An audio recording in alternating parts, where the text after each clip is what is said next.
ખ્રિસ્તમાં મારા વહાલા ભાઈઓ અને બહેનો, ખ્રિસ્તમાં દરેકને પ્રેમી સલામ.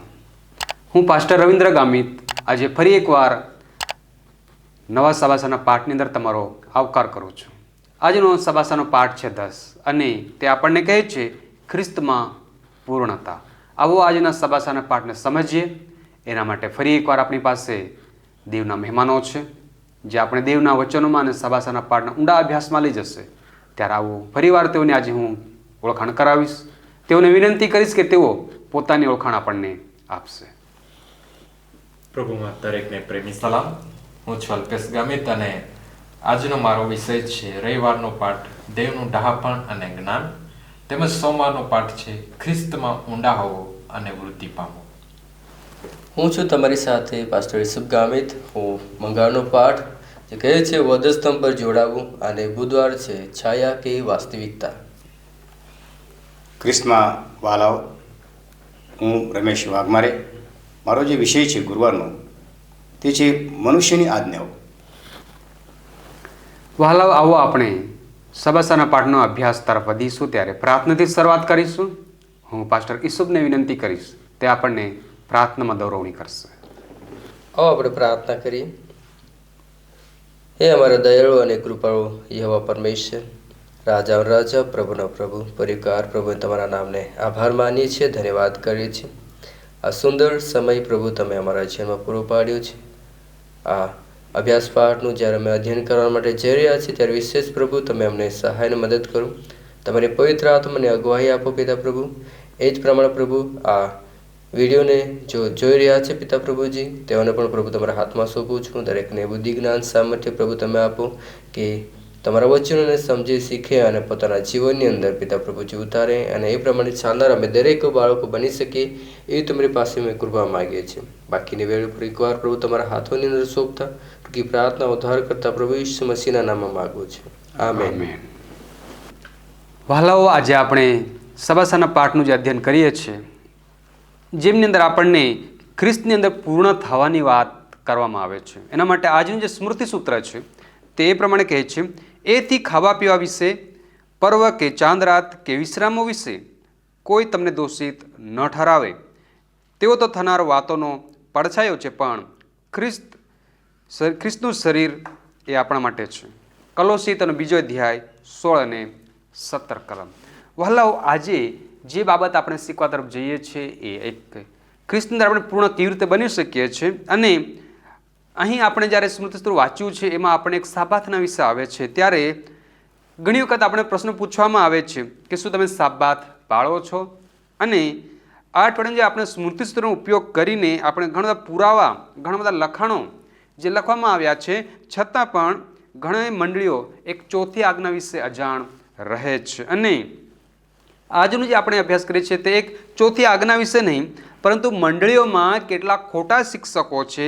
મંડળીઓ એક ક્યારેક ખોટા શિક્ષણો શીખવે છે અને એ ખોટા શિક્ષણો શું છે એના વિશે આપણે આજે શીખીશું. અને એક આપણે વિચાર કરી શકીએ કે જો ખોટા શિક્ષણો છે તો એમાં આપણે જોઈશું કે ખોટું શિક્ષણ, ખોટું દર્શનની વાતો આવે છે, આ જગતના મનુષ્યની લોકોની પરંપરાઓ આવે છે, એમની સાથે જગતના મૂળભૂત સિદ્ધાંતો છે જે વર્ષોથી ચાલતી આવેલી બાબતો જે છે, અને એમાંથી કદાચ ભલે ને ખ્રિસ્તને અનુસરવાની વાત ના થાય પણ પરંપરા છે એમને વર્ણવામાં આવે છે. એમની સાથે કદાચ યહૂદીઓની વાતો આવે છે, જે સુન્નતની વાતો આવતી હોય, યહૂદીના તહેવારોની વાતો આવતી હોય, યહૂદીને શુદ્ધિકરણની એક વિધિઓની વાતો આવતી હોય, તથા દૂતોની ભક્તિ કરવી, દૂતોની ઉપાસના કરવી, તેને એક આગળ નમન કરવું કે તેને અનુકરણ કરવું, એવી પણ વાતો આવતી હોય. પણ છેવટે આજે જે આપણે શીખનાર છે તે એ માણસોની આજ્ઞા પરનો સિદ્ધાંત જે છે એ કહી શકીએ કે લોકો એક સંયમી જે પ્રથાઓ છે એમાં સામેલ છે. અને એમની સાથે આપણે જે ખોટા શિક્ષકો સ્પષ્ટપણે પોતે એક નિષ્ઠાવાન હતા, પરંતુ એ લોકોને પણ ખોટી સુવાર્તા મળી છે, માટે એ લોકો ખોટું શિક્ષણ આપી રહ્યા છે. તો આવો આજે આપણે જે શીખીએ છીએ એની શિક્ષણ જોડે અને સાબાત એના જોડે કોઈ લેવા દેવા નથી. તો આપણે એ ખોટું શિક્ષણ શું છે અને દેવનું જ્ઞાન શું છે, દેવના જ્ઞાનમાં પૂર્ણતા કેવી રીતે આવશે, એ બાબતને આજે આપણે શીખીશું. તો આવો આપણા મધ્ય પાસ્ટર અલ્પેશ છે તે આગલા ભાગ પર પ્રકાશ પાડશે અને આપણને દેવના જ્ઞાનમાં પૂર્ણ કેવી ના થવાય એ પર આપણને દોરી જશે. આપણે રવિવારના પાઠની અંદર જઈશું અને તમે છે મારી સાથે કોલોસ્ય તેનો બીજો અધ્યાય અને 1 થી 7મી કલમની અંદર તમે આ અધ્યાય છે જોઈ શક્યો છો. તો આપણે અયુબના પુસ્તકમાં એક ઊંડો પ્રશ્ન જોઈ શકીએ છીએ. ત્યાં અયુબના પુસ્તકમાં 28મો અધ્યાય અને 12મી કલમ કહે છે, જ્ઞાન ક્યાંથી મળે છે અને સમજણ રહેઠાણ ક્યાં છે? ફરી વખત કહું, જ્ઞાન ક્યાંથી આવે છે અને સમજણ રહેઠાણ ક્યાં છે? અહીં આપણે જોઈએ છીએ જ્ઞાન વિશે વાત કરે છે. સદીઓથી માણસો છે આ જ્ઞાનની શોધતા આવ્યા છે. ઘણા બધા લોકો છે અહીંયા ત્યાં ફરે છે સત્યની સુવાર્તા, સત્યના જ્ઞાન માટે. પરંતુ શું મળે છે? પાઉલ છે એ કોલોસ્યને પત્ર લખતા એ કહે છે કે સાચું જ્ઞાન અને સાચી ડહાપણ છે એ બીજે ક્યાંય નહીં પરંતુ ખ્રિસ્તમાં છે. કોલોસી તેનો બીજો અધ્યાય 3જી કલમ કહે છે, જેનામાં જ્ઞાન તથા બુદ્ધિનો સર્વ ભંડાર તેમજ ગુપ્ત વાતો રહેલી છે. એ તો ખ્રિસ્ત છે. તો આપણે જોવા મળે છે કે જ્ઞાન તો ક્યાં બીજે નહીં પરંતુ એ ખ્રિસ્તમાં છે. જો આપણી પાસે ખ્રિસ્ત છે તો આપણી પાસે બધું જ છે. જીવનનો સાચો હેતુ એનામાં છે. દેવની યોજના સમજવા માટે બીજે ક્યાંય નહીં જવાની જરૂર પડે, કારણ કે એ ખ્રિસ્તમાં છે. એ સર્વ જ્ઞાન તેમજ સર્વ યોજના છે, સર્વ જીવનની હેતુ છે એ ખ્રિસ્તમાં આપણને મળે છે. કોલોસીને પત્ર લખતા પાઉલ કહે છે, 2 કારણથી લખે છે. એ લોકોને સત્યની જે બાબતો પકડી રાખી હતી એને પ્રોત્સાહિત કરે છે કે હા, તમે જે સત્ય જાણો છો એને પકડી રાખો અને એકતામાં રહો. એકતામાં રહેવા માટે એ ખાસ વિનંતી કરે છે, કારણ કે ખોટા શિક્ષણથી ભરમાઈ ન જાય એટલા માટે એ લોકોને કહે છે કે મંડળીની પ્રશંસા કરતા એ લખે છે કે તમારી સુવ્યવસ્થા અને ખ્રિસ્ત પરના તમારા વિશ્વાસની દ્રઢતા જોઈને હું આનંદ પામું છું.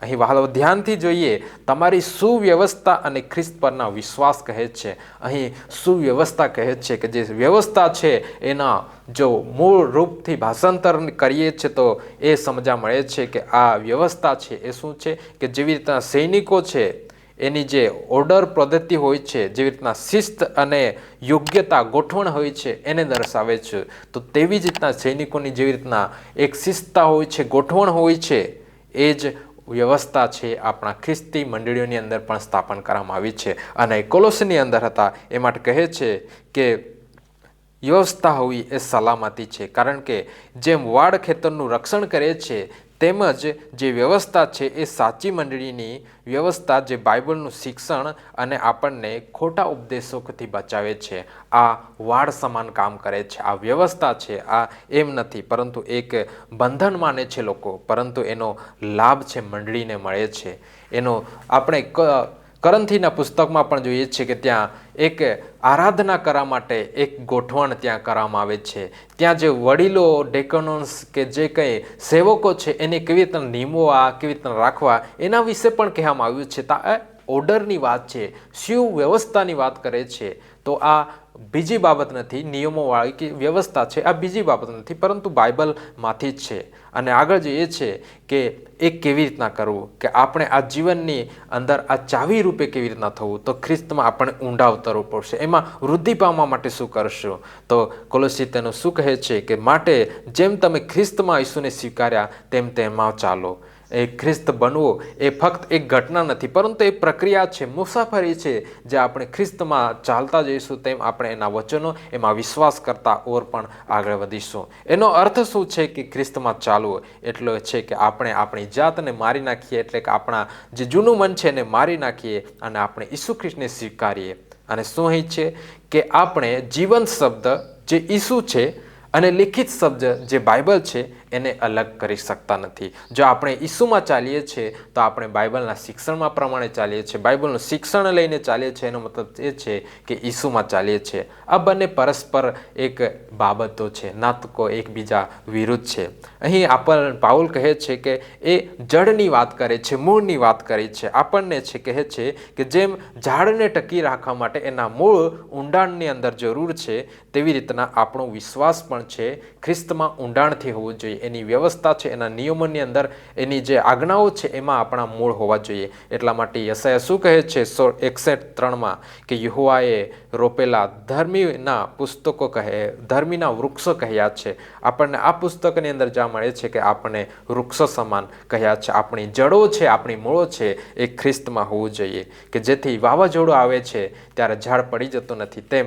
ખોટું શિક્ષણ આવે છે, જો આપણું યોગ્ય જે શિક્ષણ આપણું હશે તો આપણે પડી જઈશું નહીં, પરંતુ જે માનવી પરંપરાઓ છે, જે ખ્રિસ્ત વિરોધી છે, એથી આપણે બચી શકીશું.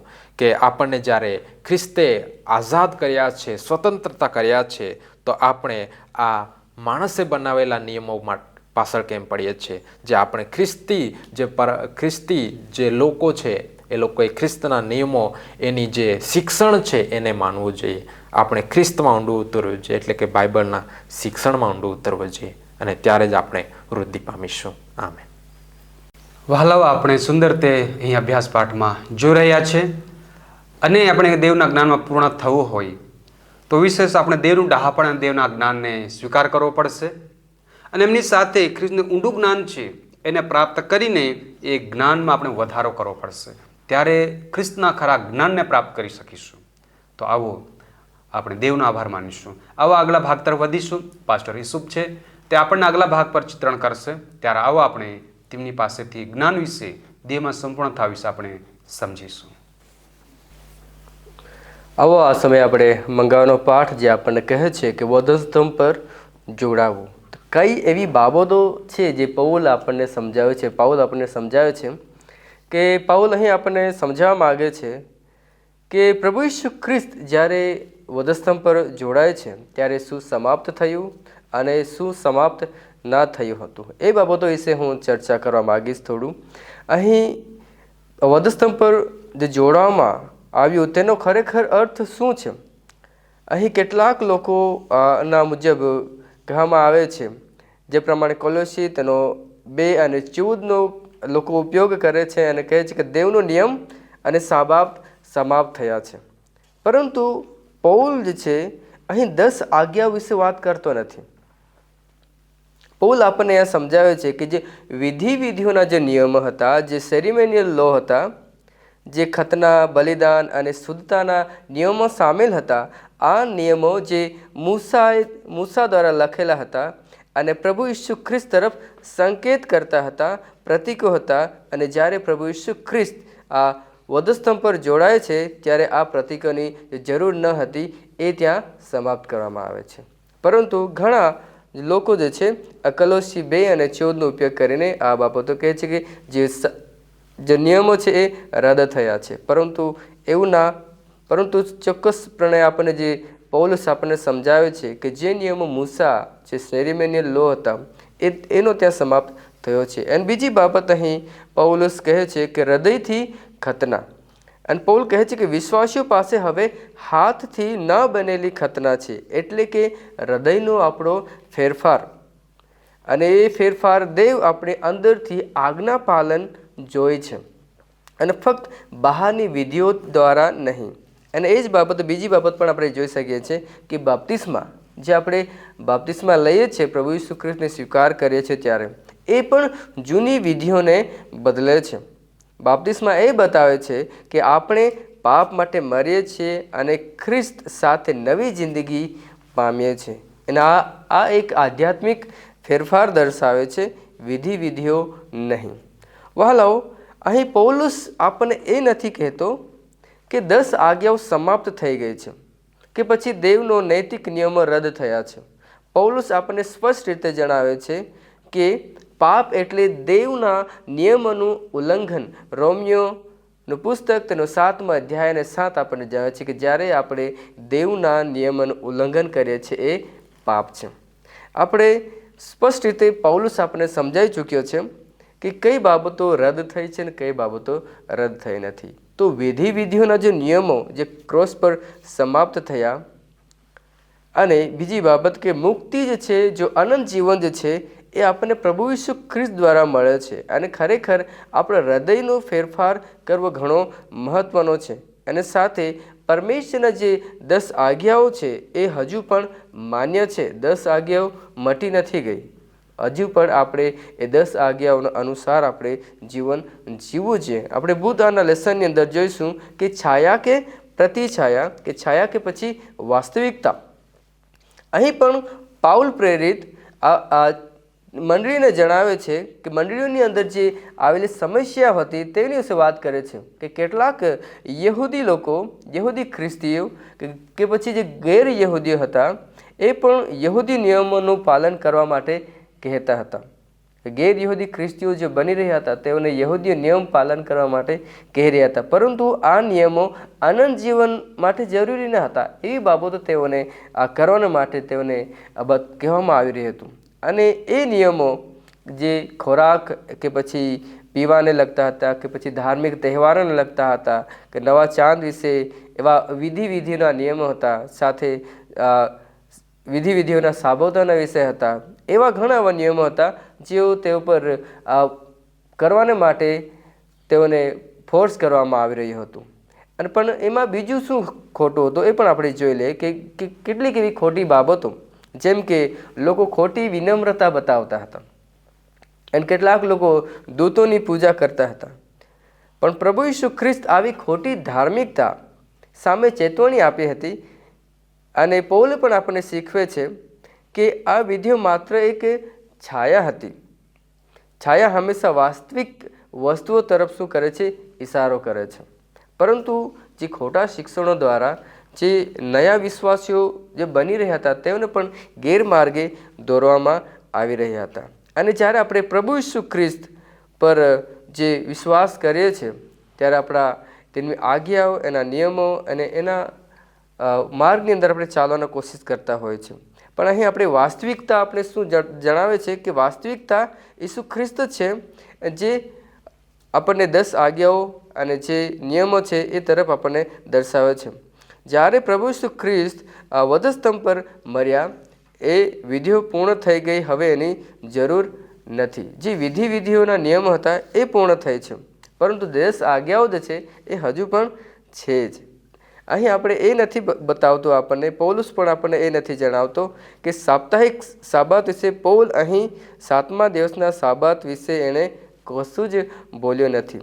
કેમ કે એ 7મો દિવસ, જે સાપ્તાહિક અઠવાડિયાનો જે 7મો દિવસ છે એ ઉત્પત્તિના સર્જન સમયે જ પરમેશ્વરે એ બનાવ્યો હતો. માટે સાથે જ એ પાપ પહેલાં એ અસ્તિત્વમાં હતો, તેથી તેની છાયાની જરૂર નથી. એનો અર્થ એ થાય છે કે બીજા પર ધાર્મિક નિયમો આપણે લાદવા ન જોઈએ, પરંતુ જો નિયમો છે કે પછી તે વિધિઓ જે પ્રભુ ઈસુ ખ્રિસ્ત તરફ સંકેત કરતી હતી તેઓને આપણે માનીએ અને બાઇબલના વચનો અનુસાર આપણે ચાલીએ. પરંતુ આપણે ખ્રિસ્તને એક કેન્દ્ર તરીકે રાખવાનું છે, કેમ કે આપણને જો અનંત જીવનની જે આશા છે એ વિધિના નિયમો દ્વારા નહીં, પરંતુ પ્રભુ ઈસુ ખ્રિસ્ત પર વિશ્વાસ દ્વારા આપણને મળે છે. આમેન. તો હાલો આપણે પાસ્ટર ઈસુભાઈના માધ્યમથી સુંદર બાબત શીખ્યા છે કે વધસ્તંભ પર શું જોડાયું છે અને જે પડછાયો છે કે પદાર્થ છે એ બાબત પર આપણે વિશેષ જોઈ ગયા છે. અને વધસ્તંભ પરની વાતો આજે જ્યારે થાય છે ત્યારે ઘણા લોકો એ જ કહે છે કે આજ્ઞાઓને પણ વધસ્તંભ પર જોડી દેવામાં આવી છે, તે હવે અસ્તિત્વમાં નથી. પણ વહાલાઓ, આજે આપણે બાબત સમજી ગયા છે કે વધસ્તંભ પર જે જોડવામાં આવેલી બાબતો જે છે ઈસુ ખ્રિસ્તને વિશે જે બાબતો હતી, તે આવવાની જે નિશાનીઓ હતી એના વિશે જે આપણે કાર્યો કરતા હતા એ વિધિઓ રદ થઈ છે. પણ આજ્ઞાઓ અને નિયમો આજ જે હતા એ પ્રમાણે જ છે. અને સાબાત ઉત્પત્તિના સમય હતો એ તે સમયથી આજ અને દેવના રાજ્ય સુધી એમ જ રહેશે. હવે આપણે આગળના ભાગમાં વધીશું. વડીલ પાસ્ટર રમેશભાઈ આપણને આગલા ભાગમાં પ્રકાશ પાડશે. સારો, તો બહુ સરસ વિષય છે અને આ વિષય પર આપણે ખાસ કરીને એક ચિત્તે આપણે આ સાંભળીશું, કેમ કે જે ખ્રિસ્તમાં પૂર્ણતા વિશેનો જે વિષય છે તે બહુ અગત્યનો છે. અને આ વિષય આવા વસ્તુ તરફ દોરાવે છે કે જે વસ્તુ આજે અમે જગતમાં મંડળીઓમાં આપણને જોવા મળે છે. જેમ કે મારો વિષય જે છે ગુરુવારનો મનુષ્યની જે આજ્ઞાઓ જે છે તે મનુષ્યની આજ્ઞાઓ પાળીએ કે પછી અમે દેવની આજ્ઞાઓ પાળીએ? કેમ કે પિત્તર એક ઠેકાણે પ્રેરિતોના કૃત્યમાં 5:29 કહે છે, શું અમે દેવની આજ્ઞા માનીએ કે મનુષ્યની આજ્ઞા માનીએ? તો આજે મનુષ્યની આજ્ઞા ઊભા કરનારા આજે પણ અમે જોઈ રહ્યા છીએ કે એના લીધે ખ્રિસ્તની પૂર્ણતામાં અમે જઈ શકવાના નથી. જે ખ્રિસ્તે વધસ્તંભ પર એની પૂર્ણતા જોડાવી છે, જેમ કે અત્યારે આપણે પાસ્ટર યુસુફ એમણે કહ્યું છે કે વધસ્તંભ પર શું સમાપ્ત થયું અને વધસ્તંભ પર શું જોડાવ્યું, તેની સાથે આપણો સંબંધ બહુ અગત્યનો છે. પાસ્ટર અલ્પેશ એમને પણ કહ્યું છે કે આત્મિક જ્ઞાન ક્યાંથી આવશે અને ખ્રિસ્તમાં જ્ઞાન એ ખ્રિસ્તની પૂર્ણતા જોયા વગર આપણને આવશે નહીં. તો કલોસીના પત્રમાં 2 અધ્યાયમાં 20-23 પાઉલ અહીંયા ચર્ચા કરે છે કે જો તમે ખ્રિસ્તની સાથે જગતના તત્વો સંબંધી મુવા તો જગતમાં જીવનારાની પેઠે વિધિઓને આધીન કેમ થાવ છો? જગતના જે વિધિઓ જે છે તે આજે અમે કેમ પાળીએ? કેમ કે પ્રભુ ઈસુ ખ્રિસ્તે જે ભવિષ્ય દાનિયેલો 9મા અધ્યાય 27 વચનમાં જે બોલ્યો હતો કે તે ઘણાઓની સાથે 1 અઠવાડિયાનો પાકો કરાર કરશે અને અઠવાડિયાની અધવચમાં તે બલિદાન અર્પણો બંધ કરાવશે. જે કંઈ વિધિઓના ખત હતા, જે કંઈ અર્પણો હતા, બલિદાનો હતા, દાનિયેલે ભવિષ્ય પ્રગટ કર્યું હતું કે તે પૂર્ણ તેને તે કરશે. પ્રભુ ઈસુ ખ્રિસ્ત વધસ્તંભ પર તેણે બધું પૂર્ણ કર્યું છે અને માટે એટલા માટે જ પ્રભુ ઈસુ ખ્રિસ્તે વધસ્તંભ પર એક શબ્દ ઉચ્ચાર્યો અને તે છે કે સઘળું પૂર્ણ થયું. તો જે કંઈ પૂર્ણ થયું છે તો એમાં પ્રભુ ઈસુ ખ્રિસ્તમાં પૂર્ણતા આપણને જોવા મળે છે. તો અમે કેમ કરીને પછી જે કંઈ મનુષ્યની આજ્ઞાઓ છે કે મનુષ્યના જે સિદ્ધાંતો છે તેમાં આપણે કેમ કરીને પાળીએ? બીજા શબ્દમાં કહીએ તો પૃથ્વી પરના મંદિરની જેમ આ વસ્તુઓ પૃથ્વીની છે, પરંતુ આપણી નાગરિકતા સ્વર્ગમાં છે. આપણું જોડાણ સ્વર્ગ સાથે થવું જોઈએ. પૃથ્વીનું જોડાણ સ્વર્ગ સાથે થવું જોઈએ. પ્રભુ ઈસુ ખ્રિસ્ત સાથે આપણું જોડાણ થવું જોઈએ, જેનામાં પરિપૂર્ણતા છે. તો આપણે ઔપચારિક કાયદાનો બીજો બોજો રાખવાની જરૂર નથી. જે ઔપચારિક બોજો જે છે, જે દુનિયાના વિચારો છે, માણસોની જે આજ્ઞાઓ છે, તેનો બોજો આપણે રાખવાનું કોઈ કારણ નથી. કારણ કે તે ફક્ત વાસ્તવિકતાનું એક પૂર્વદર્શન કરે છે. આપણે ખ્રિસ્ત દ્વારા આનંદ માણીએ, કેમ કે મૂળરૂપે દેવ દ્વારા આપવામાં આવેલ હોવા છતાં આ નિયમો આપણને તેમના કાર્યને પૂર્ણ કરે છે. હવે આપણને જે કંઈ પૃથ્વી પરનું જે વિધિઓ છે કે જે માન્યતા છે, જે માણસોએ ઊભા કર્યા છે, તે પાળવાની જરૂર નથી. અહીં અમે ખરેખર આ દુનિયાની સાથે પોતાને ઓળખાવવા જોઈએ આપણે, કે દુનિયાની સામે કેવી રીતે અમે ઓળખીશું. તેનાથી વિપરીત ખ્રિસ્તમાં આપણને વચન આપેલ નવી આકાશ, નવી પૃથ્વી, નવો સ્વર્ગ જે આપણને આપવામાં આવીએ છીએ, તેમાં આપણે કેવી રીતે આપણે વસીશું. તો તેના જોડાણ માટે આપણને બીજો પિત્તર તેનો 3 અધ્યાય 13 વચનમાં પણ છે કહેવામાં આવ્યું છે. ખરેખર તો ફરીસીઓ અને શાસ્ત્રીઓ મૂસાના નિયમોની ઉપર વધારે ભાર મૂકતા હતા અને તે ઉપરાંત જૂના કરારની પ્રણાલીઓ ખ્રિસ્ત દ્વારા પરિપૂર્ણ થવાથી હવે દૈવી રીતે કોઈ જરૂરી ગણાય નહીં, પરંતુ માત્ર માનવીય રીતે બદલવામાં આવેલી ફરજો તરીકે જે કંઈ નિયમો છે તે આપણે પાળવાની આવશ્યકતા નથી, ગરજ નથી. અને એ જ આજના પાઠનો મુખ્ય હેતુ છે કે ખ્રિસ્તમાં પૂર્ણતા જો આપણે કરી હોય તો સમગ્ર ઇતિહાસમાં બાઇબલના નિષ્ણાતો અને ધાર્મિક ઘોષણાઓ કરવાની લાલચને વશ થઈને વિશ્વાસીઓને લખાણનો અર્થ શું છે તે અંગે માર્ગદર્શન આપવામાં પવિત્ર આત્માની ભૂમિકાને છીનવી લીધી છે. તો ખ્રિસ્ત પોતે જે ઝરો છે, જેમાંથી પાઉલ અને અન્ય બાઇબલ લેખકો દ્વારા શીખવામાં આવેલ શાસ્ત્રોનું સત્ય ઉમેરે છે, તે આપણે જાણવાની ગરજ છે. અને તે સત્ય ખ્રિસ્તમાં પ્રગટ થાય છે. એની સત્યતા, તેની પૂર્ણતા, તે સગળું ખ્રિસ્તમાં પૂર્ણ થાય છે. અને પ્રભુ કરે આ વિષયને, આ સભાશાળાને ખ્રિસ્તમાં પૂર્ણતા આશીર્વાદ આપે. આપ સગળા સમજો છો, સમજી ગયા છો, એ મારી આશા છે. તો હાલ આપણે સુંદર બાબતમાં સમજી ગયા છે પાસ્ટર રમેશભાઈના માધ્યમથી પણ કે મનુષ્યની આજ્ઞાઓ કઈ છે, મનુષ્ય આજે કેવી રીતના આજ્ઞા પાળવા મજબૂર થાય છે, કે મનુષ્ય જે છે જાણી બૂજીને પણ જે દુનિયાના લોકોની જે રીતો કે આજ્ઞાઓ છે એ પાળે છે, પણ ખ્રિસ્તમાં આપણે પૂર્ણ થઈ શકીએ છીએ. ખ્રિસ્તની આજ્ઞા પાળવાથી આપણે પૂર્ણ થઈ શકીએ છીએ. તો આવો આ સબાસાના પાઠને માટે આજના મહેમાનોનો હું વિશેષ આભાર માનીશ કે તેઓ આપણને એક ખરા અર્થમાં ખ્રિસ્તમાં પૂર્ણતાની વાત આપણને સમજાવી છે. ત્યારે આવો ફરી એકવાર હું મહેમાનોનો વિશેષ આભાર માનું છું. અને તમે શ્રોતાગણ જ્યારે તમે જોઈ રહ્યા છો ત્યારે હું તમે દરેકને પણ આભાર માનું છું કે તમે સુંદર તે આજના આ સબાસાના પાઠનો અભ્યાસમાં તમે દોરાયા છો.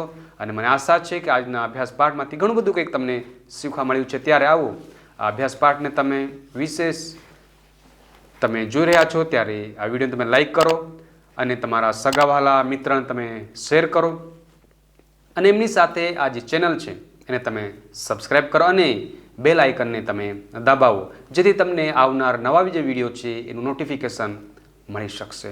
અને જો તમે અમને કંઈક કહેવા માગો છો, પ્રાર્થનાની વિનંતીઓ છે, તમે કોમેન્ટમાં લખો. અમે તેના માટે પ્રાર્થના કરીશું અને તેનો જવાબ પણ આપીશું. અને જો તમે વધુ અભ્યાસ માટે અમારી સાથે જોડાવા માગો છો તો તમે અમને લખી શકો છો digitalwiu@gmail.com. એના પર તમે લખો. અમે ચોક્કસ તમારો સંપર્ક કરીશું અને તમારી સાથે અમે વાર્તાલાપમાં જોડાઈશું. આવો અહીં આ સબાસાના પાઠને પૂર્ણ કરીએ. આપણે પ્રાર્થનામાં જોડાઈશું. વડીલ પાસ્ટર રમેશભાઈ આપણને પ્રાર્થનામાં દોરશે. સર, આપણે પ્રાર્થના કરીએ. અત્યંત દયાળુ અને કૃપાળુ અમારા સામર્થ્યવાન પ્રભુ ઈશુ, ફરી એકવાર તમારા ચરણો આગળ આવીને જે સભાસણનો પાઠનું અમે અધ્યયન કર્યું છે પ્રભુ, ખ્રિસ્તમાં પૂર્ણતા વિશેનું અમે આભાર માનીએ છીએ. સારા વચનો, સારા વિચારો અને સારા પ્રભુ જે જ્ઞાન અમને પ્રભુ આજે પૂરું પાડ્યું છે, અમે તમારો ઘણો આભાર માનીએ છીએ. અમે ખરેખર મનુષ્યની જે આજ્ઞાઓ છે તે ન માનીએ, પણ પ્રભુ ઈસુ ખ્રિસ્તની જે પૂર્ણતા વધસ્તંભ પર તેમને જણાવવામાં આવ્યું, જે પૂર્ણતા તેમણે વધસ્તંભ પર કરી છે, જે વિધિઓ, અર્પણો, બલિદાનો, જે કે મનુષ્યની માન્યતાઓ રદ કરી છે, તે દરેકને માટે અમે જે શીખ્યા પ્રભુ, તે માટે ખરેખર અમે તમારો ઘણો આભાર માનીએ છીએ. અમે જે શીખ્યા તે બીજા પણ શીખીએ, તે માટે અમને કૃપા કરજો, અમને સમજવા માટે શક્તિ આપજો.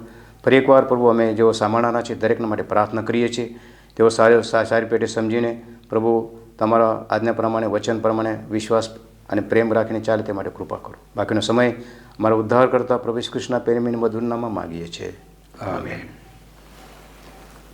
તો હાલ આપણે સુંદર તે સાંભળી ગયા છે. તો આવો આવતા અઠવાડિયા પાછા મળીશું અને એક આવતા અઠવાડિયે એક નવા વિષય સાથે, એક નવા સબાસાના પાઠની સાથે મળીશું. ત્યાં સુધી પ્રભુ તમ દરેકને તેની દયા, તેની કૃપા અને તેના આશીર્વાદમાં દરેકને સુરક્ષિત રાખશે.